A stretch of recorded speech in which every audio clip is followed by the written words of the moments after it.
Welcome to the Human Capital Innovations Podcast, your go-to source for personal, professional, and organizational growth and development.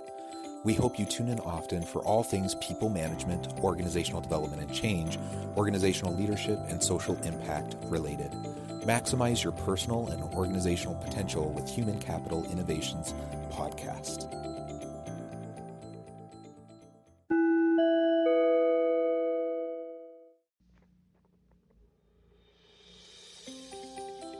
Welcome to the Human Capital Innovations Podcast. In this HCI podcast episode, I talk with Frank Smith about how to create a place people want to work.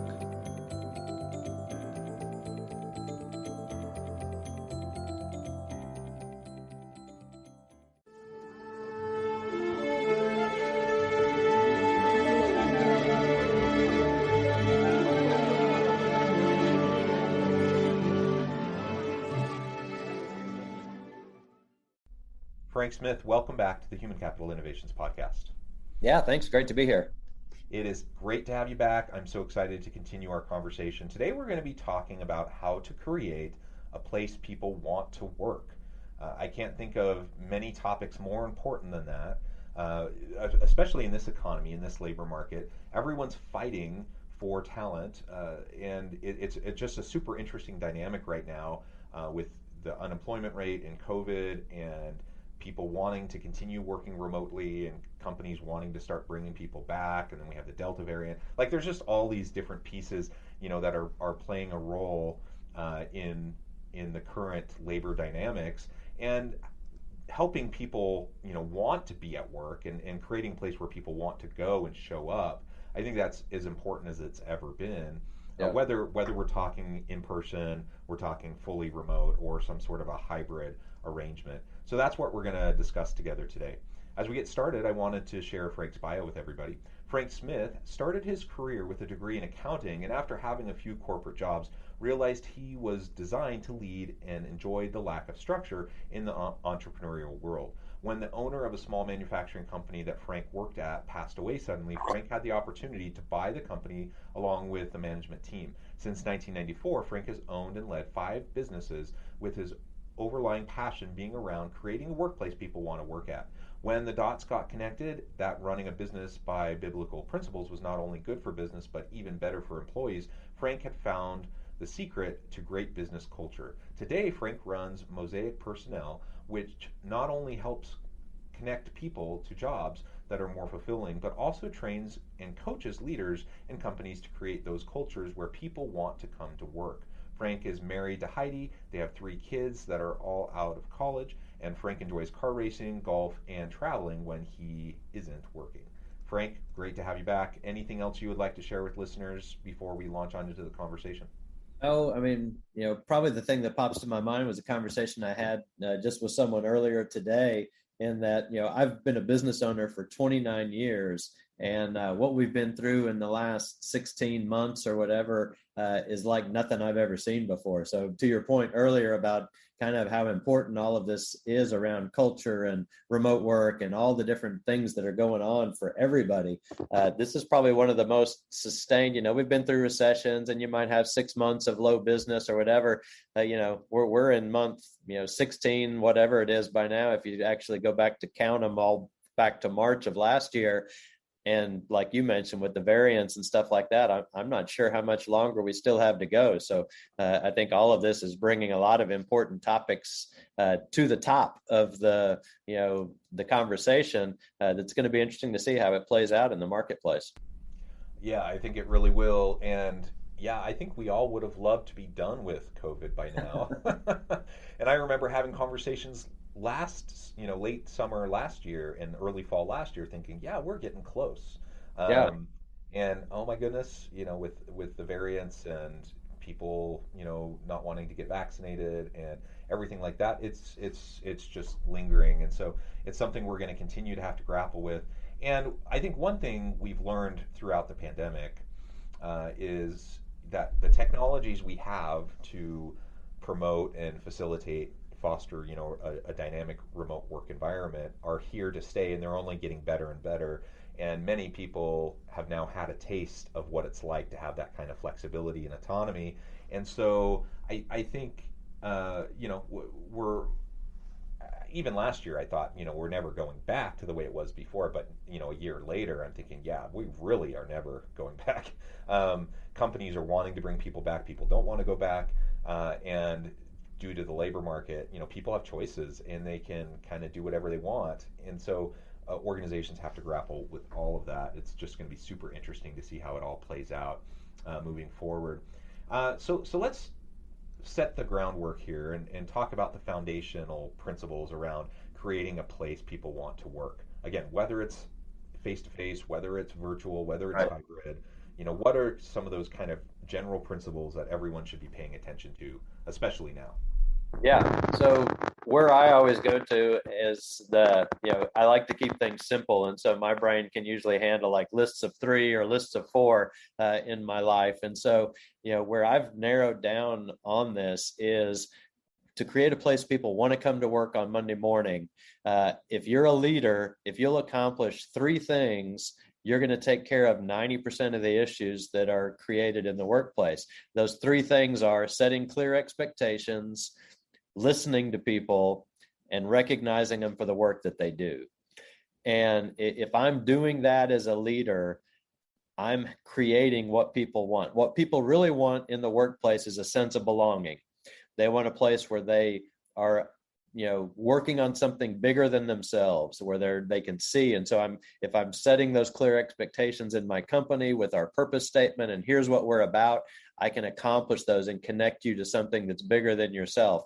But I want to have some autonomy in the way I do work. I want to be able to experiment and learn some things on my own. And so I have to, as a leader, provide that through listening and to recognizing you for the work that you do and giving feedback when it maybe it's either good or it's not good. But, connecting and interacting with people is the basis of all of this. And, when you look back in your life and you think about the people who made an impact on you, they were people that invested in you. They were people that believed in you when you didn't believe in yourself, maybe, or whatever. That might have been a parent, it might have been a coach, it might have been a friend's parent, depending on the situation. That's what people want in their boss, too. And so as a leader, I can go a long way in creating a place where you want to come to work if I can just take care of those things by investing my time listening to you, recognizing you for the work that you did, and helping connect your personal goals with the company's personal goals. I mean, leadership is all about what I call dream alignment. And if this is where the company is trying to get to, and if I can show you how you connect to that goal, and it also gets you where you want to go along the way, man, we're in this together, and we're going to bust down any walls that we come across in order to get there. So Yeah, I think those three elements are really vital. And certainly we all want to have a sense of why we're there, what we're trying to accomplish, how we're going to be held accountable, and how we're going to be supported, and how we go about doing our work. And that sounds super simple, and I suppose it is super simple. Yet it doesn't happen. It doesn't happen so often in the vast majority of situations people find themselves in. That's why you go to a party and want to have a fun like gripe session. Just ask people like, what's the worst place you've ever worked, or describe your worst boss. People have stories up the wazoo. Nobody's grappling to try to figure out like, oh, can I think of a time I had a negative workplace environment? We have tons of examples, and it's not because people are horrible people. It's not because leaders wake up in the morning wanting to go to work and screw over their employees and exploit and take advantage of people. I think most people, most leaders, most managers, they want to do well. They want to do right by their people. They want to lead good, effective teams. They want success, and they recognize that they need to do that through their people. Yet it doesn't happen. It doesn't get like moved from understanding it conceptually in the head to actually the daily practices, the daily actions and behaviors of the manager or the leader. And so I ask myself that question often, like, why is that the case? Why, so many people listen to podcasts like this, or they go to management training, or they have an executive coach, and they hear these things over and over again, yet the patterns persist, the negative patterns persist. So why do you think that is the case? Why do you think so many leaders who are well-intentioned struggle to implement some of these pretty basic, simple principles that could make a huge difference? Yeah. So I agree with your comment earlier. It is simple, but it doesn't mean it's easy. And our selfishness takes over. The time it takes to really build a relationship with someone in your organization, the time it takes to listen to them, the effort that it takes to listen to them, most people won't invest that amount of time. I mean, I've been doing executive coaching for over 8 years now, and I can just see my clients kind of fog over when I tell them the amount of time they need to spend with their individual employees. I mean, I had one guy I sat in a meeting with, and he tried to tell me that he was a really good manager because he tried to spend at least 15 minutes a month with each one of his direct reports, and he only had 6. And I'm like, that's terrible. What, 15 minutes a month? I mean, you need to be spending 30 to 60 minutes a week with your direct reports in order to build that relationship, in order to really listen. I mean, most conversations, when you think about conversations with your spouse or with a good friend, the real meaty stuff doesn't come in the first 15 minutes. The real meaty stuff comes in minute 38, minute 42. It's like, hey, before we wrap up, or right at the end of a meeting, and you're like, oh my gosh, that was the jewel that we were waiting for 45 minutes. Let's schedule another meeting and now talk about the issue that we finally got to. We're in such a rush. And I think, some of it is, and I know you can't stereotype everybody, that the academic world doesn't teach this stuff for the most part. And then there's books out there that talk about efficient time use and, the 4-hour work week. The 4-hour work week is stupid. I mean, if you're going to be the leader people want to work for and create a place people really want to work, you can't spend that little bit amount of time engaging with your team. My team needs to know that I'm going to be in the office. My team needs to know how to connect with me remotely if they need me. I need to be available for my team. And it's really selfish of me if I'm trying to cram my work week into 4 hours or because I got to get to the golf course or whatever the case is. If that's what you want, don't get into leadership. And so I think it really boils down to, A, we weren't taught that. B, we taught things the wrong way for a long time, but now we know better. And we know that in the world we live in today, people need to have time with their boss. They want to have that interaction to build trust. And if you don't give it to them, I think that's why millennials get a bad, rap in the workplace. People like, oh, they'll leave in the heartbeat. They'll leave for better leadership is what they'll leave for, because they saw their parents, they saw their parents put up with crappy leadership, and it didn't get their parents anywhere because they still got laid off, or they still had, heartburn and whatever because their boss didn't treat them well, and they're just not willing to endure that much pain. And I don't blame them. And they should leave for better leadership. And so, that's what it boils down to, I think, is just leaders tend to be selfish. Patrick Lencioni put out a great book about the motive of why are you a leader? And if you're a leader because you think it's a reward for the past 20 years worth of work you've done, you're probably going to be a crappy leader. If you're a leader because you want to serve people and you want to help people accomplish their goals, people sign up to work with that guy all the time. Yeah, amen. I think most leaders, again, they have good intentions. Not everyone, though. Some people really are in leadership simply for their ego, for the power. I was in a meeting once with someone. We were describing like the why of your work. Simon Sinek's famous book. Why do you do what you do? And everyone was going around the room and talking about like these inspirational whys that drive them. And then this one person who happened to be, a senior leader in the organization said, I love power. I love exerting power over people. I'm like, well, that was an honest response. Yeah. But it's super telling. And it's also interesting that nobody likes to work with that person. And everyone feels like that person's a bully and so forth. So, I think most leaders aren't like that, though. Most leaders want to do right by their people, but it becomes either an issue of the selfishness, like you were saying, but I would even soften it a little bit for the majority of people. I think it's just a matter of priority and prioritizing. And if I don't know any better, if I don't know any different, and I've just seen other leaders behave this way and they run their team this way, what am I going to do when I find myself in that position? I'm going to run my team the same way I've seen it modeled for me over the years. And if I've never learned anything different, or I've never had an opportunity to experience anything different, of course I'm going to perpetuate, and continue the cycle of just bad leadership, even if you think, you're trying to do better. And so there's just so much opportunity for us to just do the basic fundamentals, the simple little things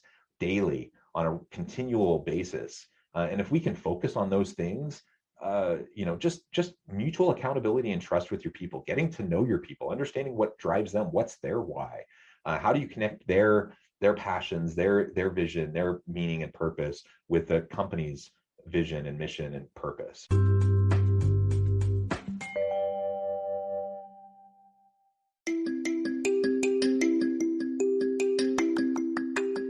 I'm excited to announce the publication of my new book from HCI Press, Bluer Than Indigo Leadership: The Journey of Becoming a Truly Remarkable Leader. Early in my adult life, I learned about an Asian proverb that translates as bluer than indigo. If you think about the color indigo, it is a brilliant, deep, and vibrant blue, what some would call the bluest of blues. To have something that is bluer than indigo is rare and truly remarkable. Contrary to popular myth, there is no one-size-fits-all or cookie-cutter approach to effective leadership. There's no silver bullet, no secret sauce, no go-to model that will solve all of our problems. The truth is, great leaders have all had their unique strengths and flaws, and have all had to discover and then pave their own distinctive path in their life's journey to fulfill their leadership potential. Bluer Than Indigo Leadership will help you discover your own path and explore those ordinary, everyday actions that will help you respond to an uncertain future and produce extraordinary results for individuals, teams, and organizations.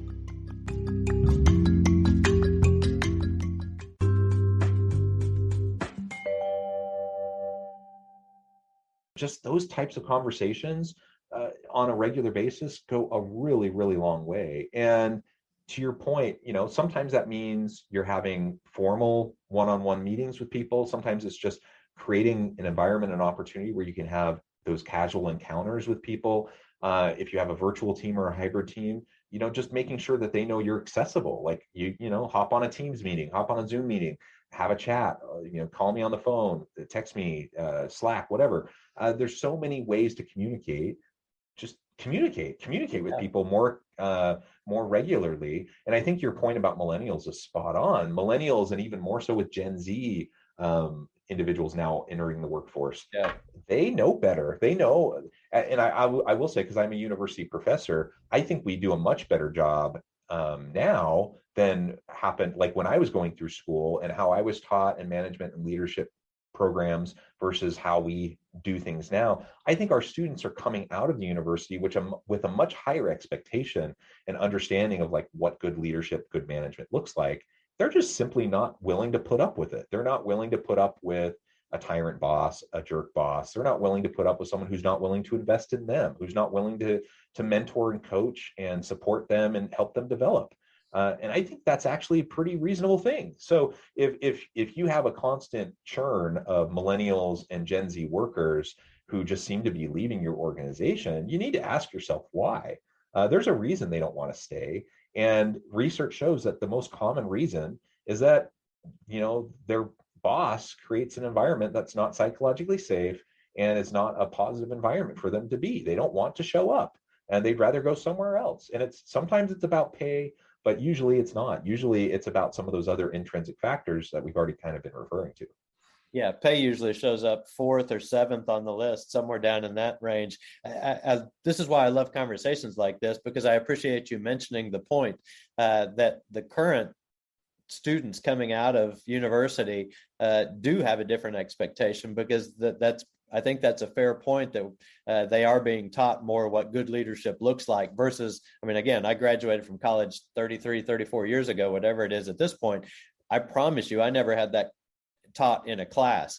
And so I think that is a great distinction to make, and also a level of the frustration, because these young adults are coming out into the workplace with this expectation of what they were taught, and they're meeting up with people my age who were taught something completely different, and that's soft. If you get to know your people, don't be a soft leader. That's, we call them soft skills, and that's the hardest part of the job, is the soft skills, if you dive into it. So I think that's an interesting distinction to make, generationally, what we were taught. What I think of when I think of what the academic community is putting out is, outdated.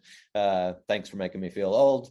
But no, but I think that's important for me to be aware of as well. So I love the learning that I'm getting out of this conversation as well, that, they're coming out with a different expectation than what I was taught. I mean, I came from the time period when it was, don't get to know the people you work for, because when you have to fire them, it'll just make it that much harder. And it's just like, that's just stupid.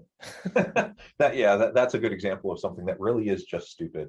And those types of those cultural myths, I'll call them, these assumptions that persist. We need to dismantle that stuff, and I think slowly but surely we are. And some of it is generational, some of it is just preference and style. And it's true, some people like to be led differently.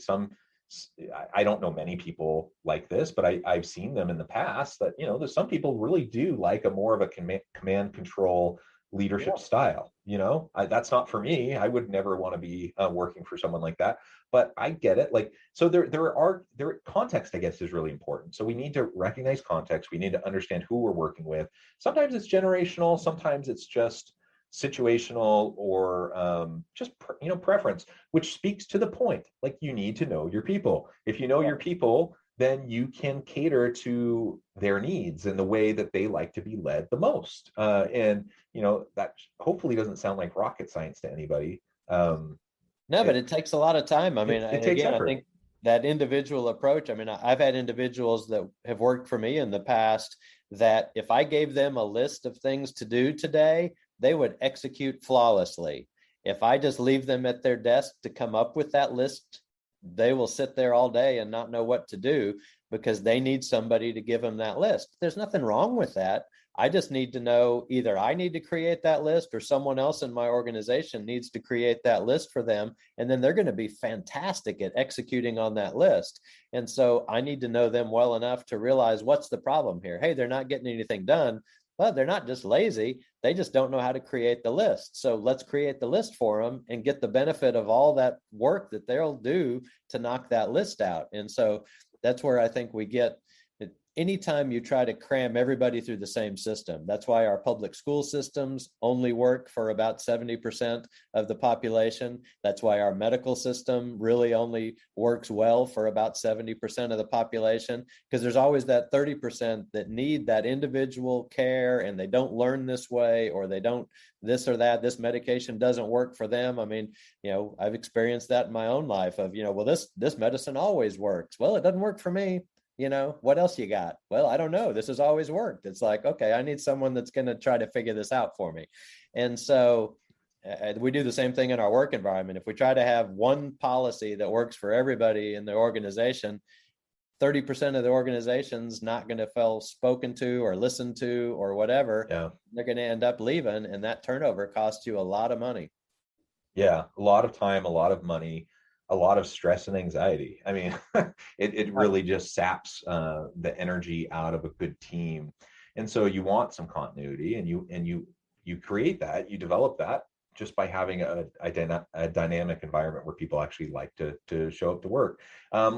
In our last little bit of time together, let's talk about perhaps any nuances you see if we're talking about traditional physical workplace environment versus fully remote distributed workforce versus hybrid. Yeah, wow. There's a 2-hour conversation we could have on that. I think the biggest thing from a leader's standpoint, back to the same, topic, if I'm going to spend the time it takes, I like in person because it's easier to have some of those impromptu meetings. If we're working remote, I've got to schedule a Zoom call with you at a certain time, and it's harder to read you over a Zoom call. If it's in person, I can see your body language better, and I can go, something's off here. Let's pull this person in and find out what's going on. Zoom makes that harder in my mind to do that. You can still see it, but you have to be even that much more fine-tuned, looking for what's off there today or what's working well or whatever. And so I think the Zoom stuff, leaders just have to know, you've cameras on, I need to see you. I need to be able to read whether you're doing okay or not, and then schedule a separate Zoom call and say, hey, what's going on? It seems like, you're lower energy or something seems off for you. And I've had those conversations with people on my team while we've been working from home during different stages of the pandemic. And I find I probably work an hour and a half to 2 hours more a day trying to keep up with my team on Zoom, whereas I can walk through the office and get a pretty quick read in a way that I can't on Zoom. So that's probably the thing that I see for leaders. That's the hardest part, is to really, if you're trying to engage with your team, it's harder to tell over Zoom. And especially when the tendency I see with a lot of places is cameras off. And now all I'm hearing is your voice, and I'm supposed to tell whether you're doing okay just by your voice. Boy, if I'm not a trained, person in that, I'm going to miss a lot of cues and you're not going to be as good. The other thing that I'll mention real quick is that I've seen with a handful of people that are introverted that have been working from home for a long time. I'm not an expert or whatever. My hunch is, though, I think they're more introverted now since they've been working from home, and it's not necessarily helping them in their own mental well-being. And I believe we're built for community, and whether or not you're introverted or extroverted, you still need people in your life. And so if you're working remote, you've got to be aware of that and make sure that you're engaging with people and not just clicking into a meeting, making a quick decision, and then clicking off and being out. Relationships can still be formed with Zoom and with telephone calls, and they need to, because I think that's how we're at our best as people. Even if you're introverted, you still need people. You just have to have some time away from them to get recharged. I'm introverted, but I spend my whole day with people, and I just need my evenings to get recharged. But we're designed to be around people. And so in office or remote, you've got to make time for that. Yeah, we're social animals. Human beings need community. There's no question about that. And most people, when we talk about introverts, extroverts, it's not like a dichotomy, it's a spectrum. And so people fall somewhere along the spectrum. And some people need a little bit more than others, but ultimately people need people. And so I think it is a challenge in trying to navigate that, and trying to, as a leader, trying to make sure that, like, the mental well-being, the mental health, the social and intellectual well-being of my people are being met, when they're remote. Because over time, that could start to not only impact their performance and the bottom line of the company, and the value your team is offering, but it certainly can hurt the individual. And we want to look out for that and support our people in all aspects of their lives, so that they can be successful. And ultimately, I'm an introvert too. I would say, I definitely fall on that end of the spectrum. But it does depend. Like, it depends on the context I'm in. Like, in some cases, I really enjoy being around people and I don't even feel that drained from it. But in other situations, I do. And so, and I'm inclined, when I'm in a Zoom meeting, especially if there's a lot of people there, like, not only do I have my camera off, but I have it muted, and I only chime in once every blue moon, and otherwise I'm just kind of sitting there listening. And obviously that's not going to provide that social connection that people need. So just be thoughtful about that. I think it's even more challenging when we're talking about some people being in work all the time, some people being distributed and remote all the time, and then having others who are hybrid and kind of mix and match. I think we as leaders are going to have to try to figure that out. We're going to have to try to figure out how to balance the connection piece, the productivity piece, the innovation piece, and support our people effectively, without getting completely overwhelmed by it ourselves. But ultimately, it comes back to those fundamentals you mentioned right at the beginning of our conversation today. It's not rocket science. It's not super complex, but it is difficult because it takes consistent, concerted, sustained effort over time. And anytime you talk about sustained anything, that's hard. And so we just need to start today, make a commitment to ourselves and to our people that we're going to do this. Set up an accountability structure for yourself to make sure that you're doing it. And pretty soon it will become a habit, and you'll start. I'm convinced, anyone listening, if you're not doing the things we've been talking about, you start doing them and do them, consistently over time. In the next couple of months, you're going to see huge, vast changes and improvements with your team. I'm completely convinced of that. And so it's just a matter of committing to it and prioritizing it so that we're giving the time to it. Yeah. The thing that I'll kind of wrap up my comment with, and I learned it from Zig Ziglar, who was the Simon Sinek of my day. And he always said, you can have everything you want if you help enough other people get what they want. And that is the bottom line to good leadership. That's what this is all about. If I'm caring about you and helping you get what you want, you're going to work and you're going to help me accomplish what the company needs to accomplish, because you're going to feel engaged, you're going to feel listened to, and you're going to want to do something that's bigger than yourself. And that's how that gets accomplished. Amen. Well said, Frank. It has been a real pleasure talking with you today. I really appreciate all of your insights. Before we wrap on up, I just want to give you a chance to share with listeners how they can get connected with you and find out more about the work you're doing and how your team can help them. Yeah, sure. So the easiest place to get a hold of me is on LinkedIn. I put out a video series called Driving Happiness at Work. Usually try to have about a 60-second video that talks about business culture and kind of one thing that you need to be focused on to help be a better leader, better business culture.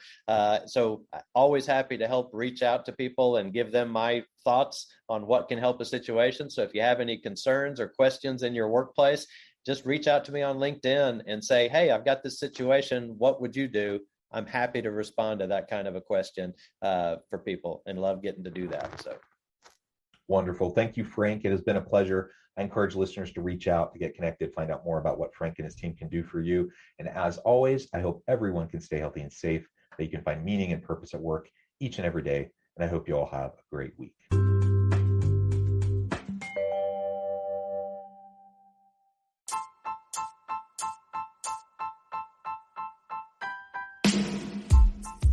The alchemy of truly remarkable leadership. Ordinary, everyday actions that produce extraordinary results. Consider how the nature of work has shifted over the past 50 years. With increased globalization, rapid technological advancement, and the shift in economic composition, the average job of today looks very different than the average job of 50 years ago. What will the jobs and organizations of tomorrow look like? Moreover, what does this all mean for organizational leaders? What are the core competencies and capabilities of organizations and their leadership that are prepared for continued disruption and geopolitical and socioeconomic shifts? Regardless of what the future holds, increasingly, leaders need to be socially minded, data-driven, decisive, champions of talent, and disruptors of the traditional notions of leadership, teams, organizations, and work. The alchemy of truly remarkable leadership will help you to explore your own leadership competencies and capabilities and consider ways to apply and implement them into your workplace and personal life.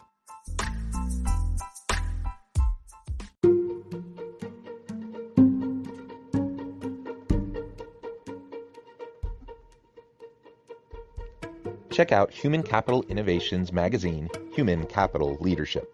Human Capital Leadership is a free, interactive e-magazine with the mission to help individuals, leaders, and organizations find innovative approaches to maximize their human capital potential.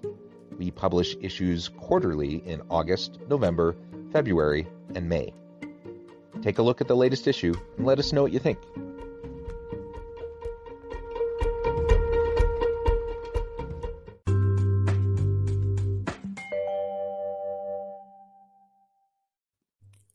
Thanks again for joining us for this episode of the Human Capital Innovations Podcast. I hope you stay healthy and safe and that you have a great week.